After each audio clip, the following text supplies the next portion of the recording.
A look at one of the many areas that will be hopping with people celebrating the start of 2023. Here's a view of downtown Austin from our text.cam. Thanks everybody for joining us here as we are just wrapping up 2022. I'm Britt Moreno. Daniel has the night off.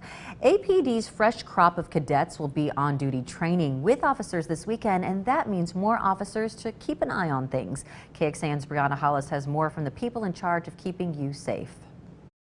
Naturally, there's a lot of alcohol there involved. We keep everybody as happy and healthy as possible. The busiest times of the year for our alcohol retailers across the state and here in Austin. What do police, bouncers, and the TABC have in common? They're all tasked with making sure things don't get too out of hand on New Year's Eve. Charge your cell phone before you go out.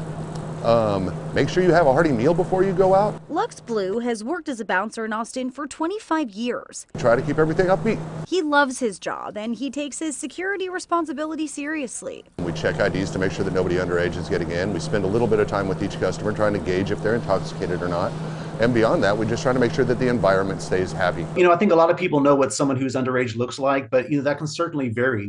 We definitely have cases where someone who might be 18 years old looks like they're about 30. So TABC upped inspection efforts leading into the holiday, and agents will conduct undercover inspections this weekend as well. They want to make sure bars are still diligent when the crowds come in. Really, the trick is, as they get busy, to make sure that they take the time to take those steps to verify a person's age before they sell alcohol, and especially before anything such as a DWI accident or an assault takes place. Make a plan before you start drinking. Out on the road, APD is conducting its annual No Refusal initiative. If you do drink and drive, it's most likely that you're going to get stopped and you will get arrested, and a sample of your blood will be taken. APD will have typical weekend staffing numbers, but many of the officers will have newly graduated cadets with them. And so they are out trying to learn how to do new things, and will be probably making more contacts than normal while they're in that learning process. All of these preps in place to make sure everyone